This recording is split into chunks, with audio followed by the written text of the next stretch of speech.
రాయలసీమ జిల్లాలో నెలకొన్న అనావృష్టి, ఆ తర్వాత అతివృష్టి వాతావరణ పరిస్థితులు వేరుశనగ రైతులకు శాపంలా మారుతున్నాయి. దీంతో రైతులు తీవ్రంగా నష్టపోయారు. అనంతపురం జిల్లా ప్రధాన పంట వేరుశనగ. ఈ ఖరీఫ్లో దాదాపుగా జిల్లా వ్యాప్తంగా 4.3 లక్షల హెక్టార్లలో వేరుశనగ పంట సాగు చేశారు. గత సంవత్సరం ఖరీఫ్లో దాదాపు 12 లక్షల హెక్టార్లలో వేరుశనగ సాగు చేశారు. అయితే వాతావరణ పరిస్థితుల కారణంగా వేరుశనగ పంటకు పూర్తిగా నష్టం వాటిల్లింది. ఈ ఏడాది వర్షాలు బాగానే పడతాయని భావించి చాలా మంది రైతులు పుస్తెలు తాకట్టు పెట్టి మరీ వేరుశనగ పంటను సాగు చేశారు. అయితే పంట ఓడగలు మరియు పిందెలు పడుతున్న సమయంలో వర్షాలాగిపోవడంతో దిగుబడిలో మాత్రం అధిక నష్టాన్ని చవిచూశారు. అనంతపురం జిల్లా వ్యవసాయ అధికారుల లెక్కల ప్రకారం దాదాపుగా 60% పంట నష్టం వాటిల్లినట్టు తెలుస్తోంది. గత ఆగస్టు, సెప్టెంబర్ నెలల్లో వర్షాలు లేకపోవడమే ఇందుకు కారణంగా అధికారులు చెబుతున్నారు. దాదాపుగా 5,000 కోట్ల పైగా రైతులకు పెట్టుబడులు నష్టపోయినట్టు తెలుస్తోంది. గత సంవత్సరం ఖరీఫ్తో పాటు ఏడాది ఖరీఫ్లో సైతం అన్ని పంటలకు నష్టం వాటిల్లడంతో రైతులు తీవ్ర ఆవేదన వ్యక్తం చేస్తున్నారు. అదునులో వర్షాలు వచ్చే పంట వేసేటువంటి సమయంలో రైతులు అప్పులు చేసి బంగారు భార్యలకు సంబంధించిన బంగారు బ్యాంకులో తాలుబొట్టుతో తాకట్టు పెట్టైనా సరే పంట పెట్టాలనే ఉద్దేశంతో సాగు చేశారు. కానీ ఆచరణలో చూసేటువంటి సమయంలో పెద్దగా దిగుబడి రాకపోవడం వల్ల రైతు నిరుత్సాహంగా ఉన్నటువంటి పరిస్థితి. ఇప్పుడు సంబంధించి అంటే సెప్టెంబర్ సంబంధించి అక్టోబర్లో వర్షాలు రాకపోవడంతో ఏదైతే పింద దశలో ఏదైతే వేరుశెనగ ఊడ దిగే దశలో వర్షం రాకపోవడం వల్ల పంట పూర్తి ఎండిపోయింది. ఇప్పుడు ఆచరణలో వర్షం వచ్చిన కూడా ప్రయోగం లేకుండా పైన పచ్చ కనపడుతుంది, లోన మాత్రం కాయలు లేనటువంటి పరిస్థితి. ఇప్పుడు పంట కోత ప్రయోగాలు వ్యవసాయ శాఖ ద్వారా చేస్తున్నటువంటి సమయంలో చూస్తే జిల్లాలో ఎక్కడ కూడా 2 నుంచి 3 బస్తాలు తప్ప ఎకరాకు దిగుబడి రాలేదని చెప్పేసి ప్రభుత్వం నివేదిక పంపుతున్నారు. ఆంధ్రప్రదేశ్ ప్రభుత్వం రైతు ప్రభుత్వం అని గొప్పలు చెప్పుకోవడమే కానీ రైతులకు చేసిందేమీ లేదని రైతులు అంటున్నారు.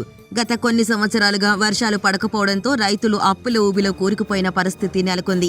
అయితే గత సంవత్సరం మరియు ఈ సంవత్సరం వర్షాలు బాగా కురిసినప్పటికీ పంట పూర్తిగా దెబ్బతినడంతో మూలిగే నక్క మీద తాటికాయ పడిన చందంగా జిల్లా రైతుల పరిస్థితి తయారైంది. అనంతపురం జిల్లాలో సాధారణ వర్షపాతం 560 మిల్లీమీటర్లు కాగా గత సంవత్సరం 680 మిల్లీమీటర్ల వర్షపాతం నమోదు కావడం విశేషం. దాదాపుగా 60% వర్షపాతం ఎక్కువ పడడంతో అకాల వర్షాల కారణంగా జిల్లాలోని ప్రధాన పంట వేరుశనగ పూర్తిగా దెబ్బతింది. అయితే వ్యవసాయ అధికారులు పంట నష్టాన్ని అంచనా వేసి ప్రత్యేక నివేదిక రాష్ట్ర ప్రభుత్వానికి పంపారు. అయితే ప్రభుత్వం నుంచి ఎలాంటి నష్టపరిహారం అందకపోవడంతో 2012 ఖరీఫ్లో వేరుశనగ సాగు విస్తీర్ణం గణనీయంగా తగ్గిపోయింది. ఈ ఖరీఫ్లో కూడా దాదాపు అదే రకమైన పరిస్థితుల్లో రైతులున్నారు. ఎకరాకు సుమారు 30,000 రూపాయలకు పైగా పెట్టుబడులు పెట్టిన వారు తీవ్రంగా నష్టపోయారు. ప్రభుత్వం ఎకరాకు 25,000 రూపాయలు నష్టపరిహారం అందిస్తే తప్ప తమ పరిస్థితి గట్టెక్కేలా లేదని రైతులు ఆందోళన వ్యక్తం చేస్తున్నారు. ఈరోజు ఖరీఫ్లో వేసిన వేరుశనగ పంట సంబంధించి దాదాపు అంటే 14,000 రైతులు ఈరోజు పంట నష్టం జరగడం జరిగింది. అయితే ముఖ్యంగా గతంలో అరొకర పంటలు వేసి గత ప్రభుత్వంలో కూడా నష్టపోవడం జరిగింది. ఈ ప్రభుత్వంలో ఎకరాకి 2-3 బస్తాలు అయినాయి. దాన్ని ఈసారైనా పిల్లల కోసం, పెళ్ళిళ్ళ కోసం చదువుకుంటారు. తర్వాత పంటలు వండి ఏదో బాధ నుండి అప్పులు కట్టి తప్పించుకున్న పరిస్థితి ఏర్పడుతుంది. అయితే బ్యాంకుల్లో భార్యలు తాలిబొట్లు లాస్ట్ కుదబెట్టైనా పంటలు పండించుకొని బయటపడతామని జీవనభృతి కింద చేయాలనుకుంటున్నారు. అయితే రైతులు ముఖ్యంగా చూస్తున్నాం, ఎక్కడ చూసినా కానీ రైతులకు ఒక పంట పడిచే పరిస్థితి లేదు.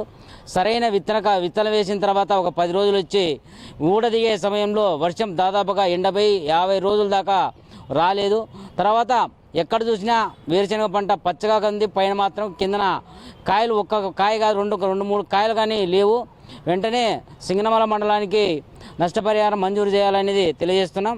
అప్పులు చేసి కొందరు ఇంట్లోని బంగారు వస్తువులు తాకట్టు పెట్టి మరికొందరు రైతులు ఈ ఏడాది సాగు చేశారు. అయితే వర్షాల వల్ల తమ పంటలు పూర్తిగా దెబ్బతినడంతో వారంతా దిక్కుతోచని పరిస్థితిని ఎదుర్కొంటున్నారు. మరోవైపు నష్టపరిహారం పంపిణీలో కొంతమంది రాజకీయ నాయకులు, అధికారులు రాజకీయాలు చేస్తుండడం పట్ల రైతులు తీవ్ర ఆవేదన వ్యక్తం చేస్తున్నారు. అసలైన రైతులకు కాకుండా బీడు భూములున్న వారికి నష్టపరిహారం ఇవ్వడం ఏంటని వారు ప్రశ్నిస్తున్నారు. ఈ పథకాల ద్వారా బాగుపడింది అసలే లేదు. వడ్డీ మాఫీ కానీ, ఇన్సూరెన్స్ కానీ, ఇన్పుట్ సబ్సిడీ కానీ, వీళ్ళు చెప్పే మాటలు అధికారంలో ఉన్న మాటలు, అధికారం దిగిపోయిన మాటలు, రైతులు చెప్పే హామీలు ఒక్కటి కూడా నెరవేరలే.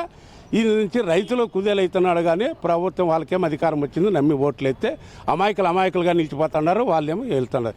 ఇది విడనాడాలని మేము రాష్ట్ర ప్రభుత్వానికి కేంద్ర ప్రభుత్వానికి కూడా వెంటనే ఇప్పుడు తక్షణమే క్రాప్ డామేజ్ ఎంత అయిందో లిస్టు సేకరించినారు. వాళ్ళంతా క్రాప్ బుకింగ్ అయిపోయింది. నేను కూడా తంబేసిన వారం రోజుల కింద. వెంటనే కనీసం నవంబర్కి ఆఖరి కన్నా ఇస్తే రెండో పంట రబీ వేసుకోవడానికన్నా ఉపయోగం అవుతుంది. ఈ సంవత్సరం విపరీతంగా పెరిగిన పెట్రోల్ మరియు డీజిల్ ధరల వల్ల ట్రాక్టర్ మరియు వ్యవసాయ యంత్రాల అద్దెలు రెట్టింపయ్యాయి. వ్యవసాయ కార్మికుల కూలీ రేట్లు కూడా అధికం కావడం, విత్తనాలు, ఎరువులు, పురుగుల మందుల ధరలు విపరీతంగా పెరిగిపోయాయి. దాదాపుగా 1 ఎకరాకు 30 నుంచి 40 వేల రూపాయలు ఖర్చయిందని రైతులు చెబుతున్నారు. కానీ ఆ మేరకు ప్రభుత్వం నుంచి నష్టపరిహారం అందడం లేదని ఆవేదన వ్యక్తం చేస్తున్నారు. ఇలాంటి పరిస్థితుల్లో పూర్తిగా రైతు నష్టపోతే కనీసం కొనుగోలు కేంద్రాలు ఏర్పాటు చేయలేదు. అదేవిధంగా ఇప్పుడు ఈ వర్షాలు రాకపోవడం వల్ల వరికి కూడా అగ్గి తెగులు వచ్చింది. ఇప్పుడు వరకు అధికారులు పట్టించుకొని పరిస్థితుల్లో ఉన్నారు. పూర్తిగా వ్యవసాయాన్ని ఈ జిల్లాలో అదేవిధంగా సింగనమల మండల వ్యాప్తంగా కూడా వ్యవసాయాన్ని పట్టించుకుంటే నాదులు లేరు. వ్యవసాయ అధికారులు కూడా నిర్లక్ష్యం వహిస్తున్నారు. మొత్తం మీద ప్రతికూల వాతావరణ పరిస్థితుల నేపథ్యంలో అనంతపురం రైతులు తీవ్ర ఇబ్బందులు పడుతున్నారు. ప్రభుత్వమే తమను ఆదుకోవాలని వేడుకుంటున్నారు.